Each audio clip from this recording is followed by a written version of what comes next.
Hi friends, எல்லோருக்கும் வணக்கம். எல்லோரும் எப்படி இருக்கீங்க? நலமா இருப்பீங்கன்னு நினைக்கிறேன். இது புதன்கிழமை இரவு எடுத்த வீடியோ. செவ்வாய்க்கிழமை வரலையும் வேலை, செவ்வாய்க்கிழமை இரவு வேலை முடிச்சுட்டு வரும்போது புதன்கிழமை லீவு. ஸோ ரெஸ்ட் எடுக்கலான்னு வந்தால் பசங்க ஸ்கூல் அப்பாயின்மெண்ட் இருக்குது வாங்கன்னு சொல்லிட்டாங்க. ஸோ அந்த வேலையை முடிக்கிறதுக்கு காலையிலேயே எழுந்திரிக்க வேண்டியதாக போச்சு. ஸோ அதையும் முடிச்சுட்டு வீட்டுக்கு வந்தால் ரொம்பவே டயர்டாக இருந்தது. ஏன்னா தூக்கம் இல்லை பார்த்தீங்களா. ஸோ அதனால் என்ன செஞ்சேன், பட்டுன்னு ஒரு மீன் குழம்பு வச்சு சாப்பிட்டுட்டு போய் படுத்துட்டேன். நல்லா தூங்கி எழுந்துச்சி வந்தேன். பசங்களும் ஸ்கூல் விட்டு வந்தாங்க. கொஞ்சமாக ஸ்நாக்ஸை சாப்பிட்டுட்டு ஈவினிங் வேலையை முடிச்சுட்டு அதுக்கப்புறம் நைட் சாப்பாடு அவங்களுக்கு சாதமே முடிச்சாச்சு. ஏன்னா அவங்களாம் காய்ச்சியில் சாப்பிட்றாங்களே, அதனால் சோறு போட்டு மீன் குழம்பு ஊற்றுங்க சொல்லிட்டாங்க.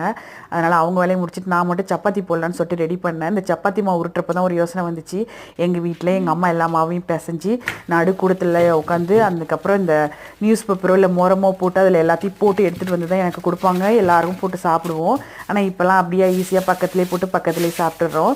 மீன் குழம்பு இருந்ததா. ஸோ சப்பாத்தி எனக்கு ரொம்ப பிடிக்கும். சப்பாத்தியோடு சேர்த்து சாப்பிட நல்லாயிருக்கும். ஸோ சாப்பிட்டுட்டு மீதி இருந்த சப்பாத்தி இப்படி அலுமினியம் ஃபாயிலில் சுற்றி வச்சுட்டேன்.